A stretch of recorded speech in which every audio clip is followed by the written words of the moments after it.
Buenas tardes, mis hermanos. Vamos a meditar en la palabra de Dios en esta porción. Hace algunos años prediqué de este mismo pasaje. Bueno, debo decirles que es uno de mis favoritos en la Escritura.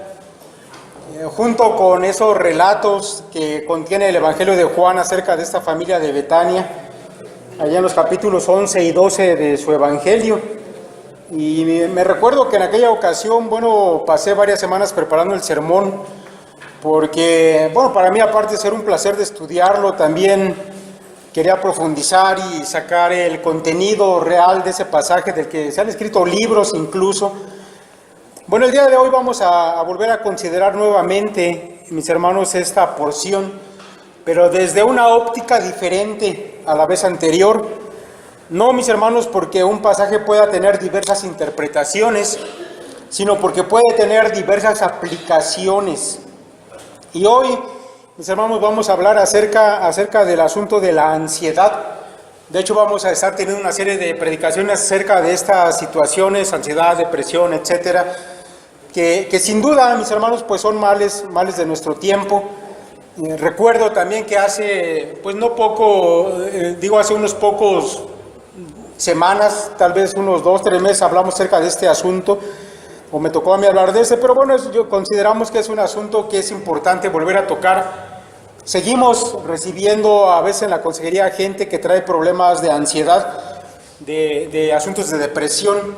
Entonces consideramos que es importante volver a tocar estos temas, mis hermanos, machacar con ellos en base a la palabra de Dios, y que el Señor nos ayude a tener la visión correcta acerca de todo esto. Mire, cuando vamos a este pasaje de Lucas, mis hermanos, no me cabe a mí la menor duda de que en él encontramos este asunto de la ansiedad, de esa ansiedad que se desarrolla en muchas personas que son arrastradas a una actividad incesante y desenfocada de la vida espiritual. Mire, yo quiero que usted note en primer lugar, cuando vamos a este pasaje de Lucas y que ya leímos, que el evangelista nos está hablando de dos mujeres que son creyentes. No está hablando aquí de inconversos, está hablando aquí de dos personas que son creyentes. De hecho, yo quiero decirle que ellas eran consideradas por Lucas como discípulas de Cristo. Mire, cuando vamos allá al prólogo del Evangelio de Lucas, en un comentario que estaba yo leyendo por allá de un teólogo que se llama Darrell L. Book, él dice algo que me llamó la atención. Él dice, el Evangelio de Lucas forma una unidad con el libro de Hechos. Entre ambos tratan el plan de Dios. El Evangelio explica quién fue Jesús, lo que hizo y la razón por la que vino, así como el modo en que preparó a sus discípulos para el papel que estos habrían de desempeñar dentro de su plan. Y mis hermanos, es precisamente en esta última parte del Evangelio de Lucas que está insertada esta porción, en esa manera en que Cristo preparaba a sus discípulos. Y si usted retrocediera ya en su Biblia hasta el capítulo 9 y lo leyera, se va a dar cuenta que toda esa porción tiene que ver con el discipulado de parte del Señor. ¿Cuál era el concepto que el Señor tenía acerca de los discípulos? Así que está hablando, mis hermanos, esa porción de mujeres que eran consideradas discípulas del Señor.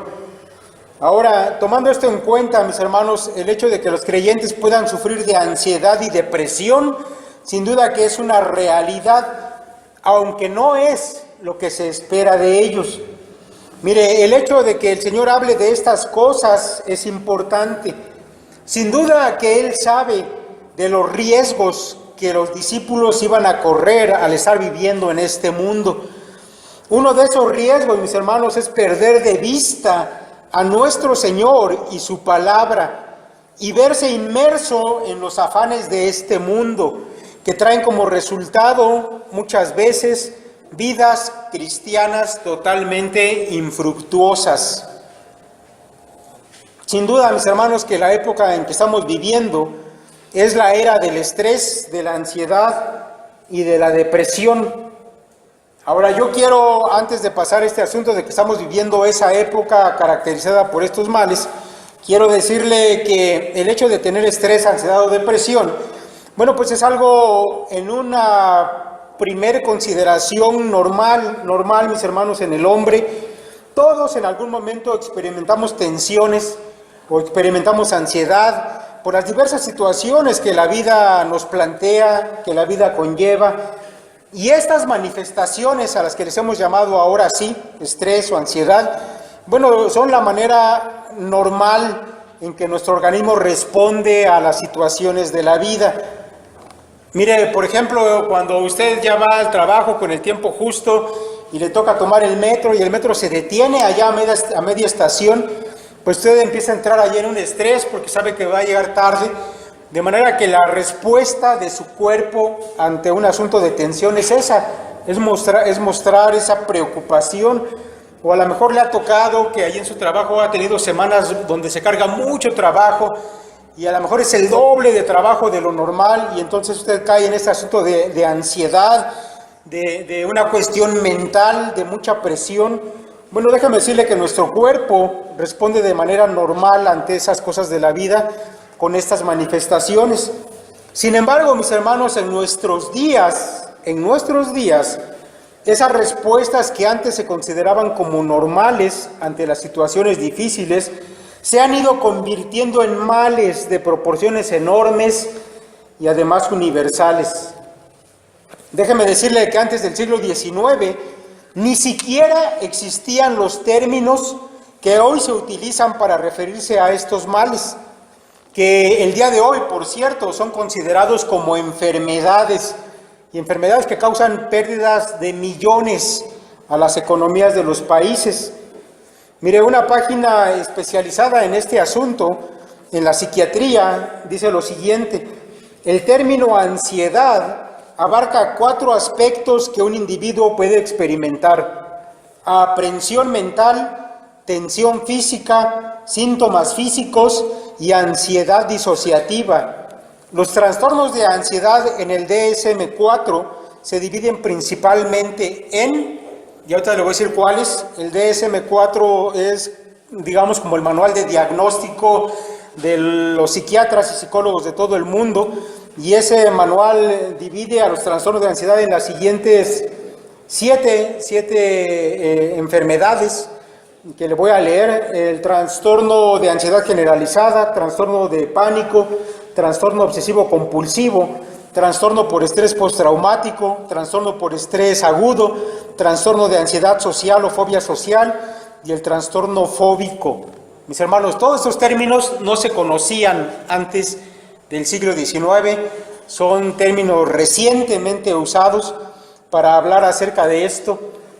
Ahora, estaba yo leyendo pues acerca de esto ya desde hace bastante tiempo, revistas, páginas que hablan de la situación. Bueno, nos toca atender en la consejería esto y pues, vale la pena estar enterado. Y déjame decirle que los expertos en psiquiatría hablan de que la gente que llega a sufrir estos males tienen ya un condicionamiento genético, ya traen algo ahí en sus genes que les predispone en algún momento a desarrollar estos males. También el hecho de que algunos hayan abusado de algunas sustancias, pues los pone en un riesgo de padecer esto. Sin embargo, mis hermanos, vale la pena decir que todos coinciden en que la forma de vida es determinante para el desarrollo de estos males. Mire, escuche lo que dice por allá una revista de psiquiatría. Dice: llevar un estilo de vida estresado, atravesar situaciones financieras complicadas, tener problemas laborales, atravesar alguna crisis vital o tener una enfermedad física crónica pueden provocar un trastorno de ansiedad como respuesta. De manera, mis hermanos, que decir que este es el mal que aqueja nuestro siglo, bueno, pues es verdad. Millones de personas, se estima que en Estados Unidos son 30% de la población, sufre o ha sufrido algún trastorno de ansiedad. No estamos hablando de la normal, que la hemos experimentado todos, sino a un grado incapacitante. Es decir, estamos hablando de millones de personas. Ahora, la Biblia, mis hermanos, por supuesto que tiene que decirnos cosas al respecto de esto, porque el asunto de la ansiedad, del afán, como le llama la Escritura, pues era conocido ya desde los tiempos del Señor, y el Señor menciona en varios pasajes de la Escritura esto. Incluso el Antiguo Testamento también tiene que decirnos algo al respecto de estas situaciones.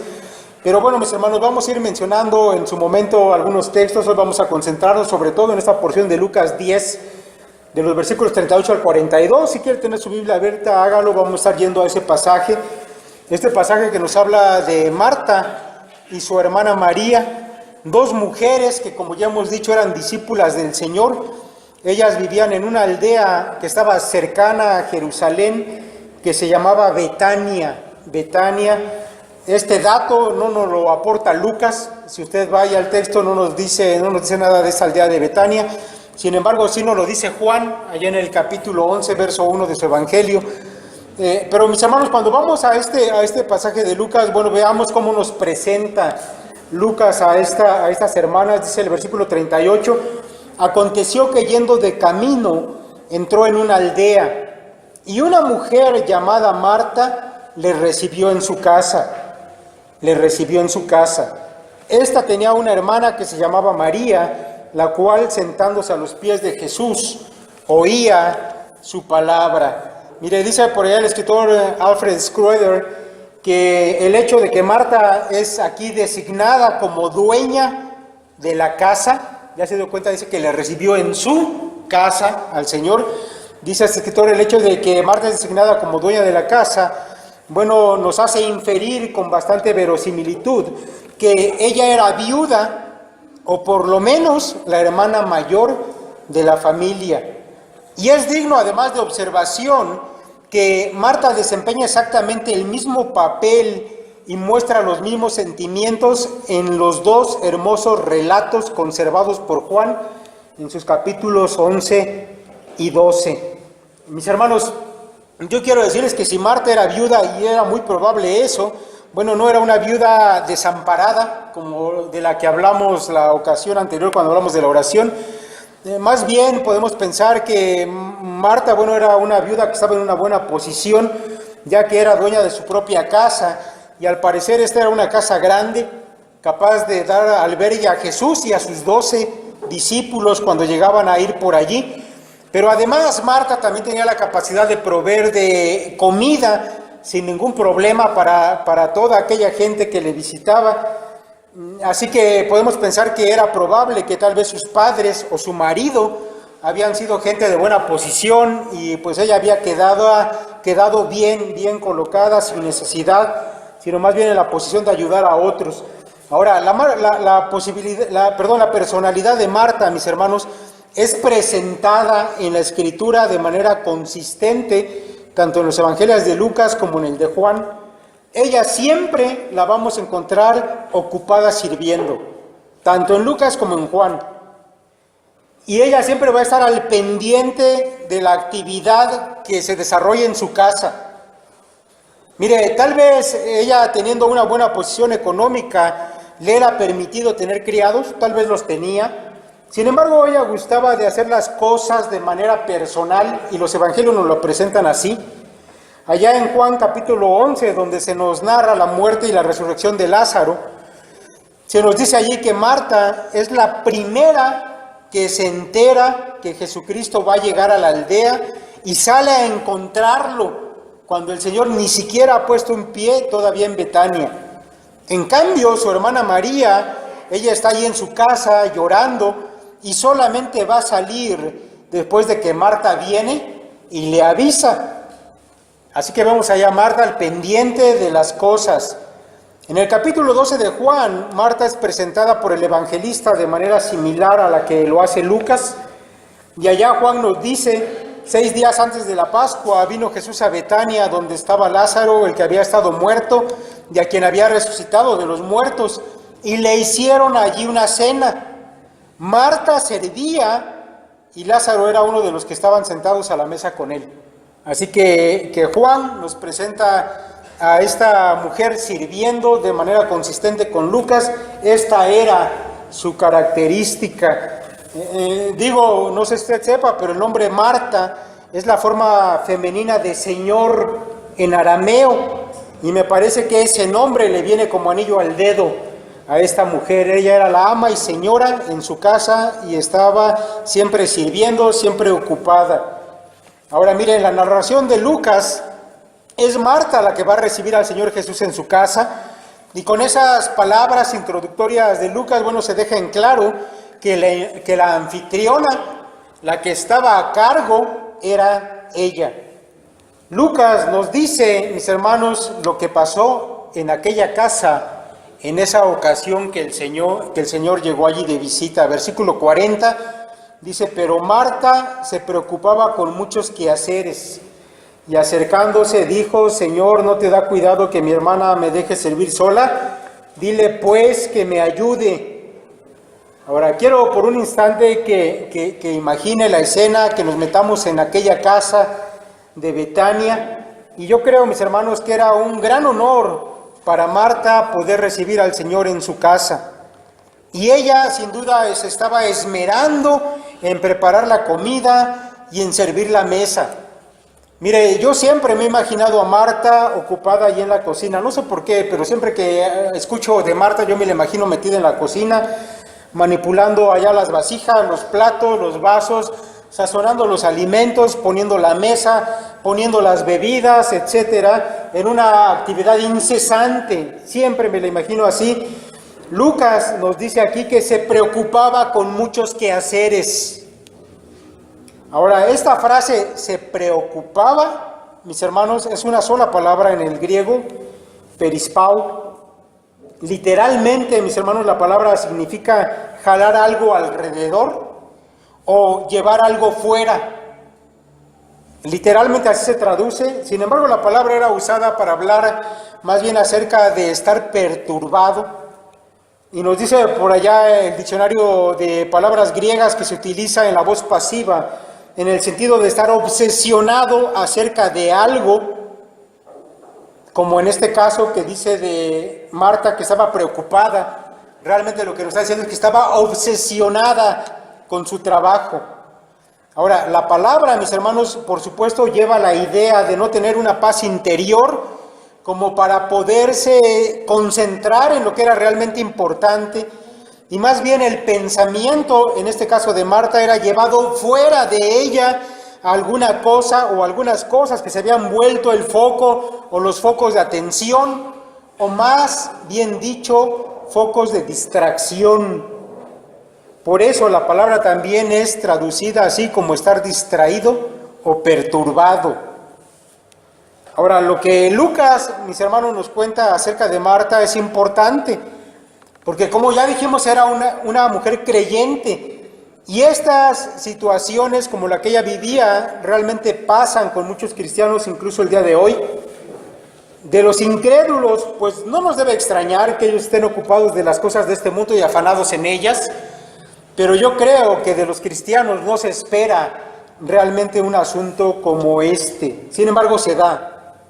Ahora, déjeme decirle que la distracción en la cual Marta estaba ocupada y que le causaba preocupación era algo tan fuerte que hacía que su vista espiritual estuviera totalmente desenfocada.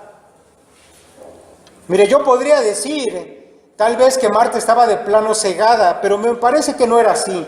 Marta no es que estuviera cegada, más bien mantenía su mirada en otra dirección, y yo quiero explicarle esto. Mire, por un instante le voy a pedir que se ponga en las sandalias de Marta. ¿Qué haría usted, mi hermano o mi hermana, si el Señor Jesús en persona, en carne y hueso, viniera a su casa? ¿Qué haría usted? Para Marta era un gran privilegio, sobre todo porque el Señor iba a Jerusalén solamente una vez al año para celebrar las fiestas, y es cuando Él venía y visitaba Betania, así que Marta tenía solamente la oportunidad de verlo durante unas horas. Imagínese que el Señor va a pasar unas horas en su casa, en la suya. ¿Procuraría servirlo o se sentaría a escucharlo? Bueno, a mí me parece, mis hermanos, que no es una pregunta tan fácil si lo pensamos con detenimiento. Póngase por un instante en el lugar de Marta. ¿Servir al Señor o dejar de servirlo y mejor sentarse a escucharlo? Bueno, mire, yo le puedo decir, mi hermano, que ninguna de las dos tiene nada de malo. No es, mi hermano, lo que se hace o lo que se deja de hacer, sino la motivación con la que se hacen las cosas, como casi siempre sucede cuando hablamos de temas espirituales. Mire, en este caso, mis hermanos, lo que va a dejar al descubierto la motivación que había en el corazón de Marta son aquellas palabras que viene a decirle al Señor cuando ve que María está allí sentada a los pies de Él y que el Señor está poniéndole atención a María y le está enseñando mientras ella está peleándose allá adentro con las cazuelas en la cocina. Esas palabras de Marta son las que van a dejar al descubierto la intención de su corazón. Dice Lucas, y acercándose, dijo: Señor, ¿no te da cuidado que mi hermana me deja servir sola? Dile pues que me ayude. Mire, por unos instantes sucede algo increíble. Marta detiene la actividad incesante de su cocina y da unos pasos para acercarse al Señor. Pero no crea que va a acercarse al Señor para ponerse a escuchar, sino para reclamarle por la falta de interés en lo que ella estaba haciendo y que María no estaba haciendo. Señor, ¿no te da cuidado que mi hermana me deje servir sola? Y esa frase, no te da cuidado, mis hermanos, Lucas utiliza una palabra reveladora, la palabra griega melei, que significa poner atención o interés en algo o en alguien. De manera que lo que Marta le estaba diciendo al Señor es: Señor, ¿no te estás fijando? ¿No estás poniendo atención? Lo que yo hago es importante. Y mi hermana está allí sentada y me ha dejado sola. Dile que me ayude. Mis hermanos, Marta hace una comparación entre ella y su hermana. Y en esa comparación lo que ella hace es lo correcto y lo que María hace no está correcto y está buscando que Jesús le dé la razón a ella. Al decir estas palabras y hacer esta comparación, Marta revela que su verdadera motivación era el orgullo. Lo que ella hace es lo que considera importante y en cambio considera que la postura de María no es importante como lo de ella. Su motivación, mis hermanos, no es el amor, sino más bien la búsqueda de reconocimiento personal. Y al no obtener ese reconocimiento personal, estalla contra su hermana y de paso también contra el Señor. Marta está enfocada en hacer cosas para recibir un reconocimiento. Mire, para ella eso era su motor y era tan importante que se preocupaba, es más, se angustiaba y eso le provocaba ansiedad, como el Señor mismo se lo va a decir en una especie de diagnóstico en las palabras que encontramos allí en el versículo 41. Respondiendo Jesús le dijo: Marta, Marta, afanada y turbada estás con muchas cosas.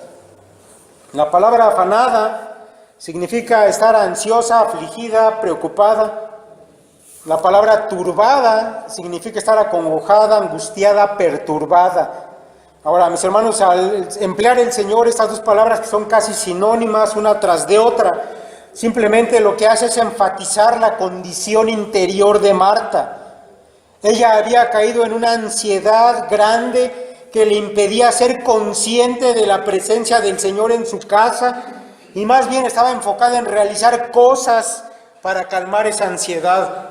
Y eso, mis hermanos, a mí me parece extraordinario, que alguien pudiera tener la visita del Señor en persona en su casa y que no se diera cuenta, sino que estuviera ocupado de otras cosas. Si Marta buscase servir al Señor por amor, ni cuenta se hubiera dado de María. Su atención hubiera estado solamente en satisfacer el hambre del Señor, el cansancio del Señor, atenderlo. Pero mis hermanos, como suele suceder, el orgullo siempre levanta su fea cabeza para hacerse notar de alguna manera o de otra. Marta, afanada y turbada estás con muchas cosas, le dijo el Señor. Y déjame decirle que la Escritura nos habla, no una, muchas veces acerca de el afán, que es esa preocupación, mis hermanos, por las cosas que nos distraen de la persona de nuestro Señor. El afán, mis hermanos, no es otra cosa que centrar poderosamente nuestra atención en nosotros mismos, en recibir nosotros el reconocimiento, los honores, la atención de los demás. El afán, mis hermanos, es ese esmero desmedido que ponemos por satisfacer nuestro ego, por acumular para nuestro egoísmo. Es enfocar la vista hacia nosotros. Mire, yo quiero que usted ponga atención en los siguientes textos que le voy a leer y quiero que se dé cuenta además que se está hablando para gente que es creyente, que conoce la palabra y sin embargo está en ese grave riesgo de quedar fuera del camino correcto por haber perdido la visión correcta. Proverbios 23, los versículos 4 y 5 dicen lo siguiente: no te afanes por hacerte rico, sé prudente y desiste. A ver, a mis palabras, mi hermano, me suenan no hace 3000 años que las escribió Salomón, me parecen pertinentes para cualquiera del día de hoy. No te afanes en hacerte rico. ¿Es tu preocupación hacerte rico? Salomón tiene que decirte algo: sé prudente y desiste.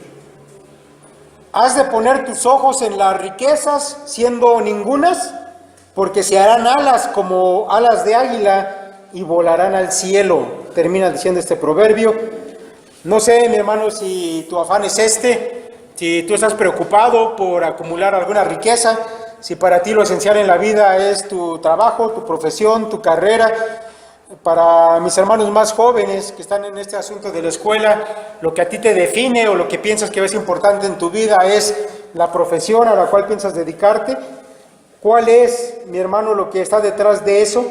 Si es simplemente el asunto de acumular riqueza, de proveer para ti, de fijar tus ojos solamente en ti, entonces sé prudente y desiste.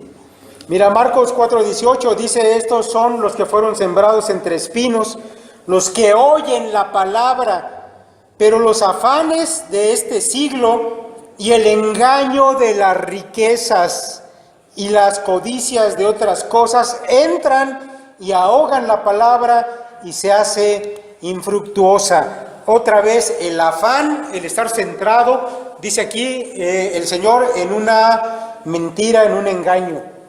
Esa mentira y ese engaño es a través de las riquezas. Yo sé que el diablo hace que los billetes sean un atractivo, que las monedas brillen mucho y que pongamos nuestra mirada en ellos, pero dice el Señor que es un engaño. Y es un engaño, mi hermano, porque ser rico es cambiar tu vida, tu tiempo, tu esfuerzo por algo que es pasajero, que se va, que no dura. Es un engaño. Pero además poner tu atención en eso, dice el Señor, ahoga la palabra y la hace infructuosa. Lucas 8:14, hablando de esta misma parábola con otras frases, el Señor dice: la que cayó entre espinos, estos son los que oyen, pero oyéndose son ahogados por los afanes y las riquezas y los placeres de la vida y no llevan fruto.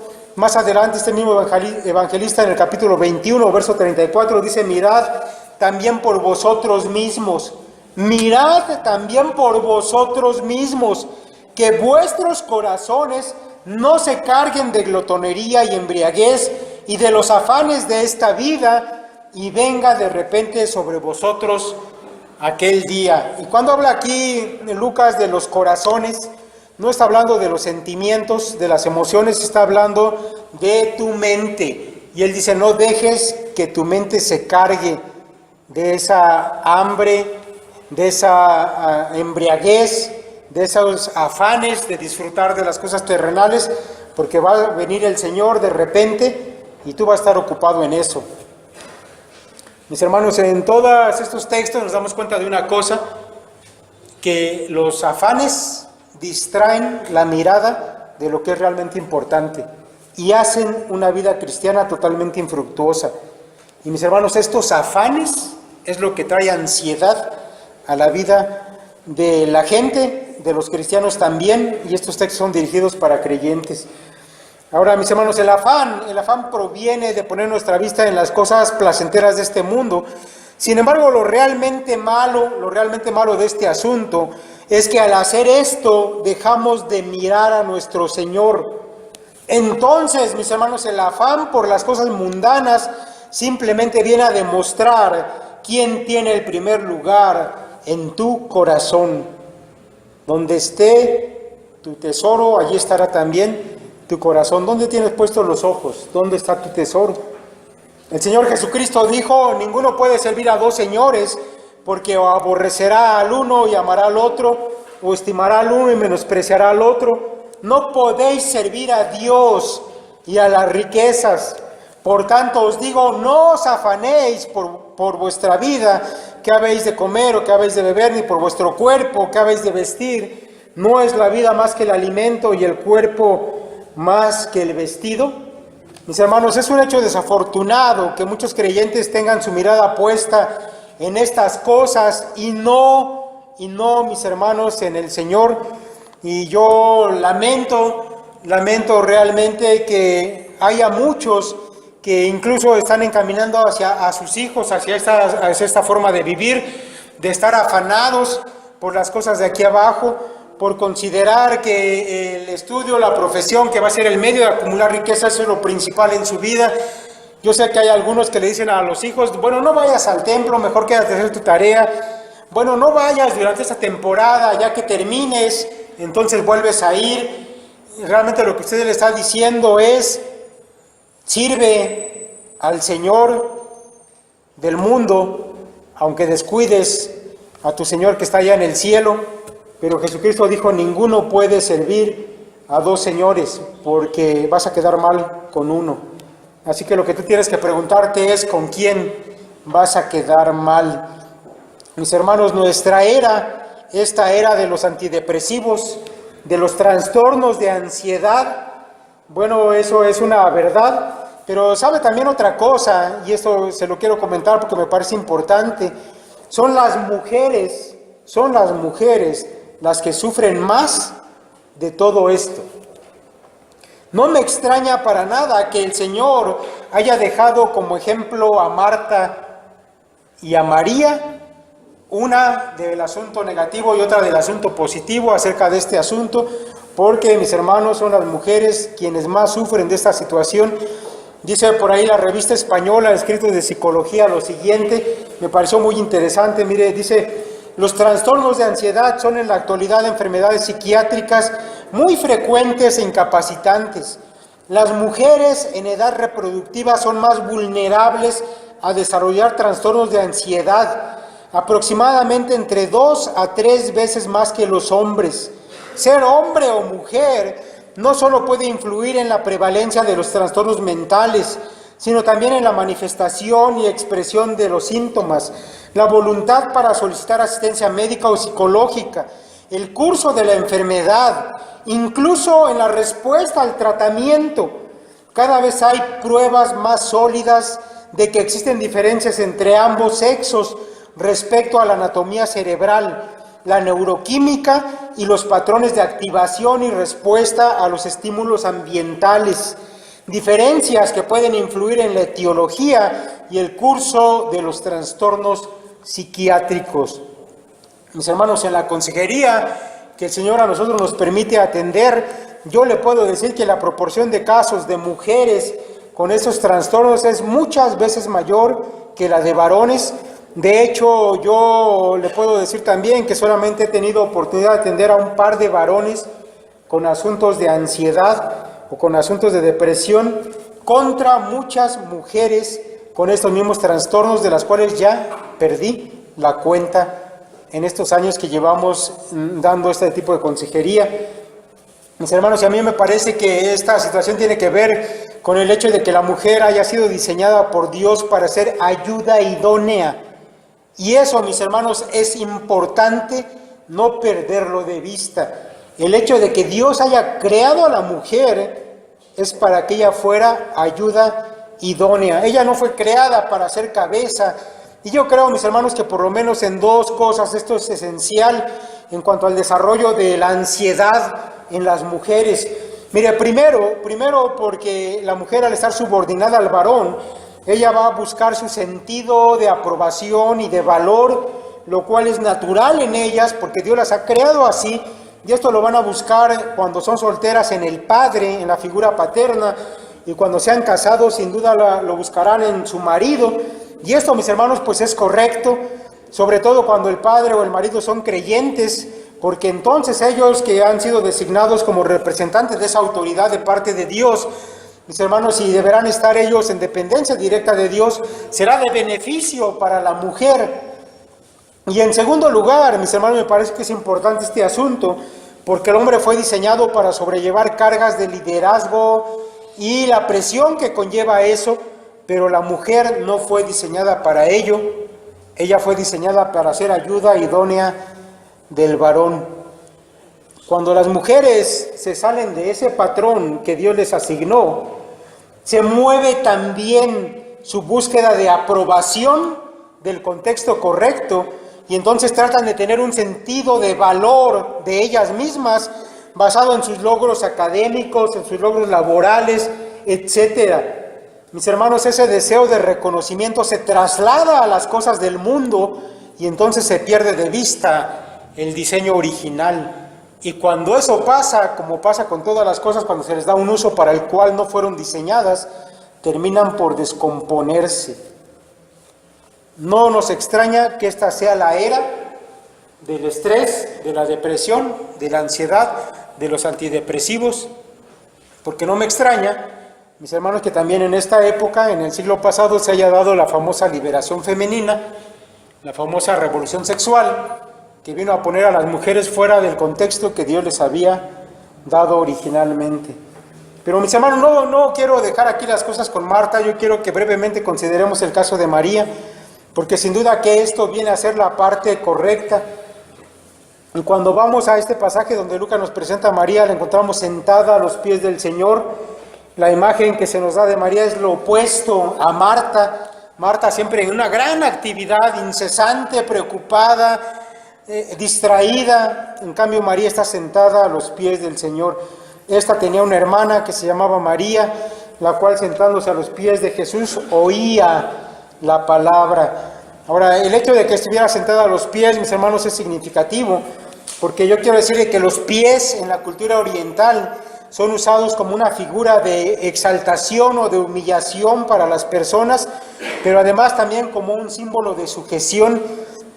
En el diccionario exhaustivo de palabras griegas y hebreas de Bain dice lo siguiente acerca de la palabra pies, allá en la escritura, y dice él, además de su sentido literal, esta palabra se utiliza en frases que expresan, número uno, sujeción. Por ejemplo, en 1 Corintios 15:27 dice, porque todas las cosas las sujetó debajo de sus pies. Está hablando aquí de Jesucristo como el Rey de todas las cosas, y han sido sujetadas debajo de sus pies, así que tiene la idea de sujeción la figura de los pies. También se utilizan, dice este diccionario, de la humildad y receptividad del discipulado.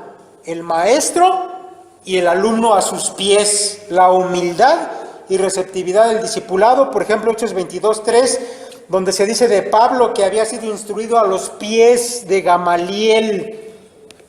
El alumno sentado a los pies ocupa su lugar de aprendiz, de escuchar, de ser receptivo ante la figura del maestro y su enseñanza. Ahora, un asunto más que nos dice este diccionario, se utiliza de homenaje y adoración. Por ejemplo, Mateo 28:9, después de la resurrección de Cristo, dice que las mujeres le encontraron por ahí en el camino y se postraron a sus pies y le adoraron. Se postraron a sus pies y le adoraron. Finalmente, bueno, también esta palabra pies se utiliza para hablar del rechazo. Por ejemplo, en Mateo 10:14 se habla de esa imagen que el Señor nos presenta de sacudir el polvo de tus pies de aquellas ciudades que habían rechazado el Evangelio.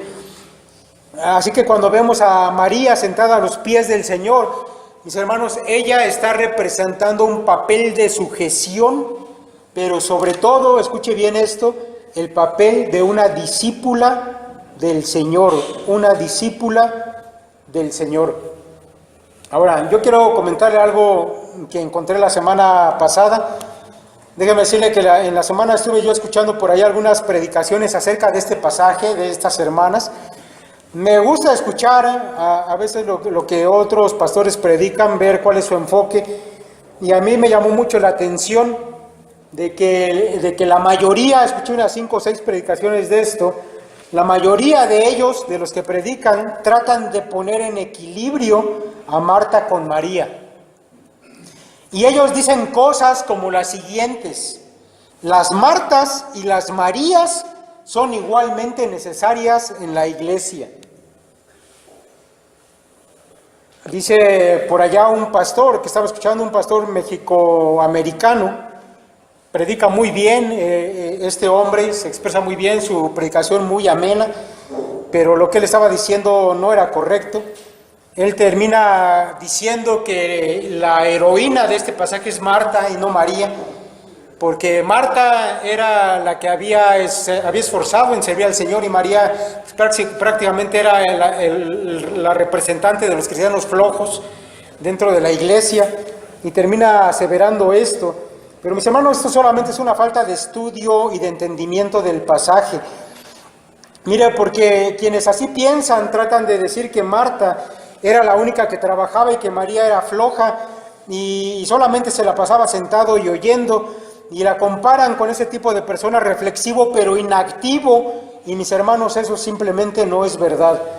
Las palabras de Lucas son claras al presentarnos a María. Allí en el versículo 39 dice: tenía una hermana que se llamaba María, la cual sentándose a los pies de Jesús oía su palabra.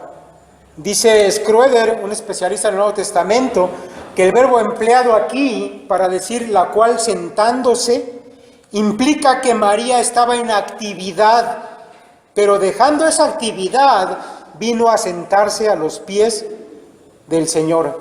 ¿Qué quiere decir eso? Quiere decir que antes de que el Señor llegara, María había estado ayudando a su hermana a preparar la comida, había estado involucrada en ese asunto, pero cuando el Señor cruzó la puerta de aquella casa, María, escuche esto, fue capaz de discernir qué era lo más importante. Y lo más importante en ese momento era la persona misma del Señor. El hecho, mis hermanos, de que María diera un valor más grande a estar a los pies de Cristo, no nos habla, mis hermanos, de su sujeción como de una discípula a su maestro. Ella, antes de ser ama de casa, antes de ser una mujer trabajadora, era una discípula del Señor, y eso, mis hermanos, es algo maravilloso. ¿Sabe por qué es maravilloso? Porque a las mujeres no se les permitió ser apóstoles, no se les permite ser pastoras, pero sí se les permite ser discípulas. Y esta mujer, mis hermanos, es una muestra de lo que Lucas considera un discípulo ideal. Y eso es maravilloso. María no perdía de vista cuál era su prioridad. Ella sabía a quién estaba siguiendo y de quién estaba aprendiendo. Y esto es lo que Lucas quiere enseñarnos en este pasaje, que nos está hablando de los verdaderos discípulos. Ahora quiero decirle algo más. María, al estar aprendiendo de su maestro, supo la manera mejor de servir al Señor. Ella tuvo una percepción de Cristo que nadie más tuvo, ni siquiera los mismos discípulos. El hecho de que hubiera pasado horas a los pies del Señor le dio esa percepción, y ello le permitió darle un mejor servicio a su Señor. Ese servicio de María era inspirado por su amor a Cristo y por el conocimiento de su palabra, y no, mis hermanos, por su egoísmo. Mire, Juan nos habla del que fue probablemente el último encuentro del Señor con estas mujeres. Lo hace allá en el capítulo 12 de su Evangelio. Y en aquella ocasión, María ungió al Señor para su muerte. Eran los días previos a la muerte del Señor. Y María lo sabía. Y esto, mis hermanos, es importante porque los discípulos ya se habían olvidado de eso, no lo entendían. Los demás que estaban allí, a pesar de que Cristo se los había repetido, ellos no lo entendían. Pero María sí lo había comprendido. Así que ella trajo un perfume carísimo de nardo puro, dice Juan, que yo quiero que usted sepa que tal vez le había costado años de ahorro a esta mujer hacerse de aquella botella, porque ese perfume era considerado como un regalo para los reyes. Y ese pequeño frasco, como el que usaría María en aquella ocasión, dicen los expertos, costaría alrededor de unos 300 denarios, lo que equivalía al sueldo diario de un trabajador por todo un año. Así que imagínese con cuánta anticipación esta mujer ahorraría para poder comprar este perfume y honrar a su Señor en el momento correcto. María, mis hermanos, con ese acto, con haber ungido los pies del Señor con aquel perfume y enjugarlos con sus propios cabellos, ella, mis hermanos, demostró que estaba consciente de que la muerte de su Señor era inminente. Y también, mis hermanos, demostró que el Señor para ella era lo más valioso y que ella estaba dispuesto a darlo todo por Él, incluyendo a su propia persona. Mis hermanos, María nos es presentada como una mujer de paz interior. ¿Sabe por qué tenía esa paz? Porque ella tenía la visión puesta en lo más importante, porque las motivaciones de su corazón eran las correctas para actuar. Así que a mí me parece que era imposible que ella llegara a perderse en el afán y llegara a padecer ansiedad, porque ella solamente tenía una cosa en su corazón, no muchas cosas. Tener muchas cosas en la mente, mis hermanos, es lo que dispersa el pensamiento y lo que trae este asunto de ansiedad. María tenía solamente una cosa en su corazón, y esa cosa era ser discípula del Señor, servirlo a Él, honrarlo a Él, y eso, mis hermanos, a mí me parece que es algo extraordinario. Las palabras del Señor: Marta, afanada y turbada estás con muchas cosas, pero solo una cosa es necesaria, y María ha escogido la buena parte, la cual no le será quitada. Esta última frase del Señor es un juego de palabras. Cuando dice que María ha escogido la buena parte, es como si el Señor dijera: de este banquete, Marta, que tú estás preparando, de esta comida que se va a servir, María ha escogido la mejor parte, y nadie se la va a quitar, porque ella, como el alimento, valora mi palabra y valora mi persona. Y recuerden que la palabra del Señor es comparada con un alimento, y la persona del Señor es comparada con el pan de vida. María había escogido eso, y mis hermanos, nada se lo iba a arrebatar. Y yo quiero pues que piensen en esta enseñanza el día de hoy. Si usted está muy preocupado, si está afanado, si tiene estrés, si empieza a tener síntomas de ansiedad, bueno, seguramente que tiene que enfocar, mi hermano o mi hermana, su visión en una sola cosa, no en muchas, en la cosa correcta. Debe saber que probablemente su motivación está movida de su lugar, y entonces tiene que volver a donde debe ser, según lo que hemos dicho hoy. Mis hermanos, vamos a orar, que el Señor les bendiga y que podamos aplicar su palabra de la manera adecuada. Señor, te damos muchas gracias, porque a través de tu palabra, Señor, descubrimos que ciertamente hay riesgos en este mundo, que esa corriente, Señor, poderosa de este mundo arrastra muchas veces también a quienes han escuchado ya la palabra, Señor, y hace que nos veamos inmersos en el afán, Padre, de este mundo, en los deseos de poseer, puesta nuestra vista, Señor, hacia nosotros mismos. Pero te rogamos, Padre, que tu palabra haga mella en nuestro corazón, Señor, que nos permita darnos cuenta, Señor, que tal vez estamos poniendo nuestra vista de manera equivocada en las cosas de aquí abajo, cuando deberíamos, Señor, tener nuestra vista puesta en tu Hijo Jesucristo solamente. Padre, líbranos de todos estos males, Señor, que aquejan al mundo. Permítenos, Señor, ser diferentes por ser discípulos tuyos, Padre, y amar solamente lo que es correcto. Gracias, Dios, por tu palabra una vez más. En el nombre de Cristo Jesús. Amén.